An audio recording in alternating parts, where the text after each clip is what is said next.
जैसे जैसे बिहार में विधानसभा चुनाव करीब आ रहे हैं, सत्ता पक्ष पर परिवारवाद और भेदभाव के गंभीर आरोप लग रहे हैं। विपक्ष लगातार सवाल उठा रहा है कि कैसे जेडीयू के टॉप नेताओं के रिश्तेदारों को बिना योग्यता के प्रमुख पद दिए जा रहे हैं। पहले जमाई आयोग के नाम पर खूब राजनीति हुई और अब ताजा मामला जेडीयू के शीर्ष नेता संजय झा की दोनों बेटियों को लेकर है। तेजस्वी यादव ने संजय झा की बेटियों को बिना अनुभव के सुप्रीम कोर्ट के ग्रुप ए पैनल काउंसिल में नियुक्ति ने परिवारवाद और भाई भतीजावाद की बहस को नए सिरे से हवा दे दी है।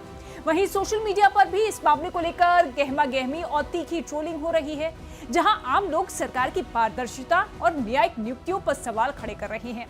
सवाल उठ रहे हैं कि क्या बिहार के दलित, पिछड़े और अति पिछड़े वर्गों का हक इस तरह छीन लिया गया है। सवाल ये भी कि क्या ये नियुक्तियां सत्ता के निजी स्वार्थों के लिए की जा रही है। दरअसल विपक्ष के नेता तेजस्वी यादव ने जेडीयू के कार्यकारी अध्यक्ष और राज्यसभा सांसद संजय झा पर तीखा हमला बोला है। तेजस्वी यादव ने आरोप लगाया है कि संजय झा ने अपने दोनों बेटियों को सुप्रीम कोर्ट के ग्रुप ए पैनल काउंसिल में बिना अनुभव के नियुक्त करवा दिया है। उन्होंने इसे परिवारवाद का क्लासिकल उदाहरण बताया है। आरजेडी ने एक्स पर बकायदा दस्तावेज शेयर करते हुए दावा किया कि संजय झा की बेटियां यानी कि अध्या झा और सत्या झा को केंद्र सरकार ने सुप्रीम कोर्ट में वकील नियुक्त किया है। ये नियुक्ति 3 साल की अवधि के लिए है और इसके तहत वो केंद्र सरकार की ओर से केस लड़ेगी। आरजेडी का आरोप है कि ये नियुक्ति बिना अनुभव के और सत्ता के विशेष अधिकार के बल पर की गई है। क्या वंचित वर्गों का हक मारा गया? अब इसी नियुक्ति को लेकर तेजस्वी यादव ने सवाल उठाया कि जेडीयू के कितने दलित, पिछड़े और अति पिछड़े नेताओं के बेटे बेटियों को ये विशेष अधिकार मिला है।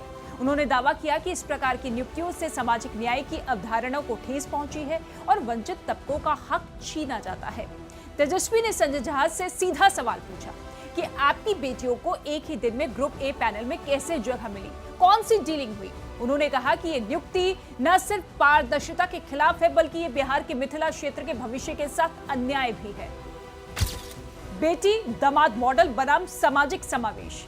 अब आरजेडी ने सीधे शब्दों में कहा कि यह मामला बेटी दामाद मॉडल का प्रतीक है, जिसमें सत्ता के करीबी परिवारों को प्रमुख पदों पर बिठाया जा रहा है। ट्वीट में कहा गया कि वंचितों की मेरिट और अधिकार कैसे छीनकर कुछ लोग खुद को जन्मजात श्रेष्ठ साबित करते हैं, ये उसका क्लासिक उदाहरण है। क्या बोले सोशल मीडिया यूजर्स? अब इसे लेकर सोशल मीडिया पर भी काफी बवाल मचा हुआ है। द सोशल साइंटिस्ट नामक यूजर ने लिखा कि सरकार में भाई भतीजावाद का स्तर देखिए। जेडीयू प्रेसिडेंट संजय झा की दोनों बेटियों को सेंट्रल गवर्नमेंट में एक साथ ग्रुप ए का पैनल एडवोकेट बना दिया गया। दोनों अच्छी पढ़ी लिखी है, पर क्या अन्य नहीं है? और डिग्री लेने के बाद इतनी जल्दबाजी कैसे? वहीं प्रभात सिंह नामक यूजर ने लिखा कि सारी सुविधाएं तो इन्हीं लोगों के परिवारों के पास है, बाकी जनता तो सिर्फ चुनाव में वोट देने और जिल्लत भरी जिंदगी जीने के लिए ही है।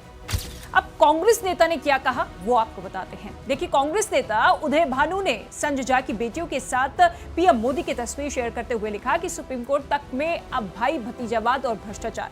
जेडीयू सांसद संजय झा की बेटियों को, जो 2023 और 2024 में ग्रेजुएट हुई हैं, सीधे राष्ट्रपति के आदेश से सरकारी वकील बना दिया गया। मेहनती वकीलों की कतार तोड़कर ये खास बेटियां आगे निकल गई। क्या बिहार के हित बेच दिए गए हैं? नीतीश कुमार की चुप्पी पर विपक्ष का हमला।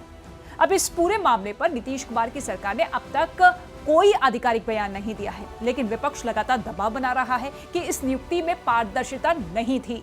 तेजस्वी ने कहा कि सत्ता का इस्तेमाल निजी हितों के लिए किया जा रहा है, जबकि आम जनता को गुमराह किया जा रहा है। आरजेडी नेताओं का मानना है कि सत्ता के केंद्र में बैठे कुछ परिवार जातीय संतुलन को दरकिनार कर निजी लाभ की राजनीति कर रहे हैं। उनका कहना है कि ऐसी नियुक्तियां सामाजिक न्याय के विपरीत है और ये दर्शाती है कि कैसे वंचित तबकों को पीछे रखा जा रहा है। देखिए, बिहार की राजनीति में परिवारवाद कोई नया मुद्दा नहीं है, लेकिन अब जब बेटियों की नियुक्ति जैसी घटनाएं सामने आ रही है तो ये बहस एक नई दिशा में बढ़ रही है। आगामी विधानसभा चुनावों में ये मुद्दा विपक्ष के लिए एक बड़ा हथियार बन सकता है, जिससे एनडीए को बैकफुट पर लाया जा सकता है।